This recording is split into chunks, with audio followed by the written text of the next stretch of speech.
The latest version of the Pokemon franchise is upon us. Pokemon Sword and Shield is coming out on November 15, which is just a few days from now. But even after watching the teasers, the trailers, the leaks, I haven't really found myself excited about the game as much as I thought I would be. But yes, I'm still spending money on it. I'm still gonna buy the game.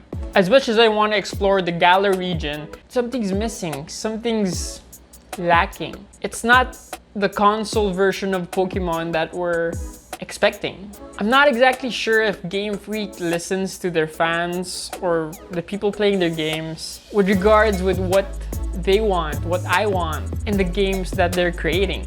It seems like they're just not motivated anymore to create something amazing. They started off with the Game Boy and now they're on the Switch. The limitations of the hardware was very evident in the first iterations of the game, but the game did evolve as the hardware improved. But for some reason, now on the Nintendo Switch, a more powerful device comparatively to the 3DS, it's still not complete. Not talking about the Pokédex, but the features we wished were there. Like adding the existing Pokemon will be difficult because you have to think about the game balance and the 3D animations, because it's gonna take too long of a time to create that.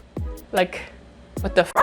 You're creating a game known to catch them all. So what happened? We're just gonna catch a few. Catch some. I think you're getting lazy. And they didn't want to add voice acting because they want us to imagine how it's gonna sound like, how the protagonist is gonna sound like, how the bad guys are gonna sound like. Lazy. But what? They were able to add a curry cooking thing, which no one really asked for. The raid feature is nice, but you need a Nintendo Switch online subscription to be able to play with your friends, so extra purchase. Can't we just make Pokemon simple and great again? Now that we're arriving on the Nintendo Switch, this is your first game, it should be amazing. I've always imagined a Pokemon game where you're like the character in the anime, where you get to go to other regions and everything that you caught will go with you in that journey as you explore the other regions like the anime. Pokemon World. Imagine, let's say you start at Galar region, where you have a limited number of Pokemon since it's a structured region where you have limited amount of Pokemon.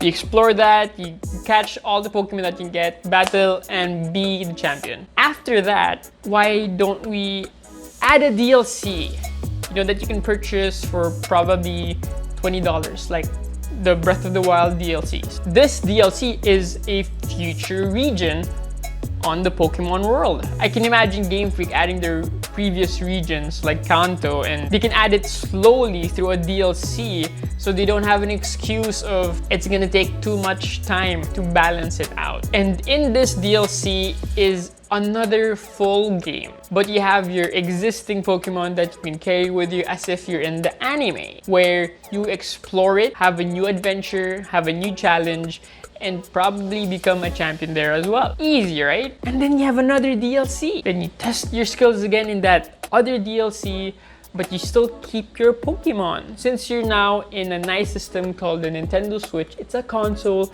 where you can explore that idea.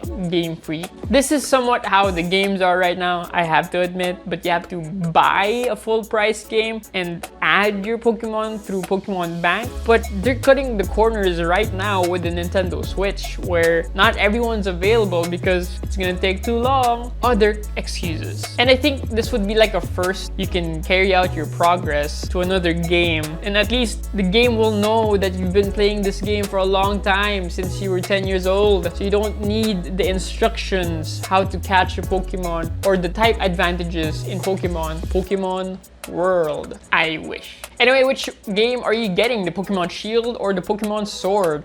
Let me know down below in the comments section. Don't forget to like and subscribe if you haven't yet, and I'll see you on the next video.